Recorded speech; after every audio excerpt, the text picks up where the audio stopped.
Monsieur le Président.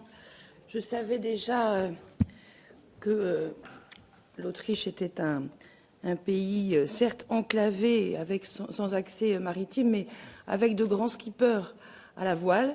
Je ne savais pas en plus qu'ils étaient grands consommateurs de poissons. C'est une bonne nouvelle. Je voudrais évoquer avec vous 2 ou 3 sujets. Le premier, ça ne vous surprendra peut-être pas.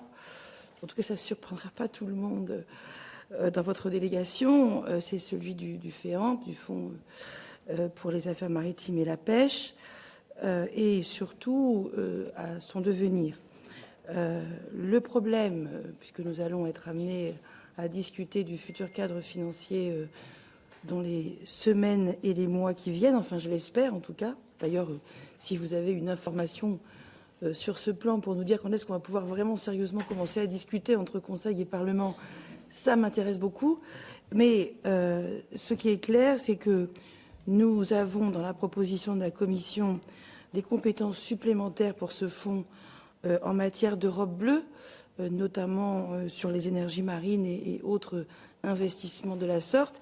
Et nous avons pourtant une diminution de ce fonds. Alors, outre le fait que le Parlement est un peu agacé qu'à chaque fois on augmente les compétences et les dimensions et les objectifs des fonds tout en ne les augmentant jamais, et même en les réduisant, en l'occurrence, c'est le cas, on a quand même un énorme problème avec ce fonds. Et j'ajoute que l'argument de la sous-consommation n'est pas un bon argument. Nous avons eu une étude qui nous a démontré que la sous-consommation des fonds structurels avait certes deux causes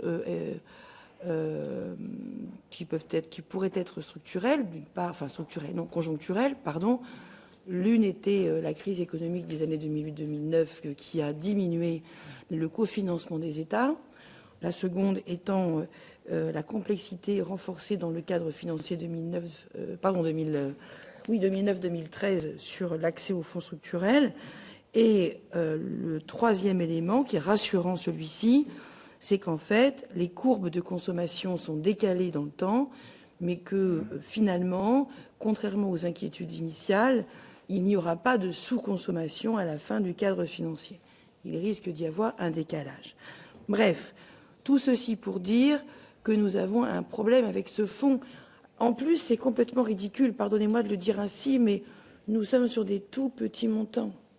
C'est 1% du budget de l'Union, le FEAMP, et c'est vraiment, gratter les fonds de tiroir sur des petits fonds comme ça, alors qu'on leur donne une ambition démesurée en matière d'économie bleue. Il y a vraiment quelque chose qui ne va pas. Et donc, j'aurais voulu avoir votre sentiment sur ce point. Deuxième élément, celui-ci qui va aller très vite, c'est celui des mesures techniques.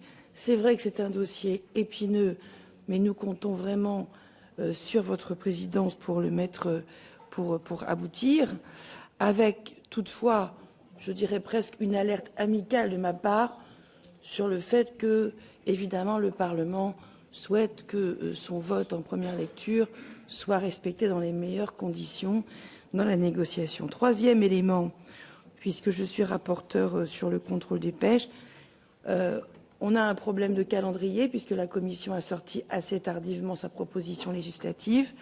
C'est vrai, on a un doute sur la faisabilité, d'aboutir. Je pense que vous partagez ce doute et c'est la raison pour laquelle je m'interroge. Allez-vous attendre le vote du Parlement ou allez-vous travailler en parallèle avec le Parlement pour essayer d'aboutir avant la fin du mandat? Merci de vos réponses.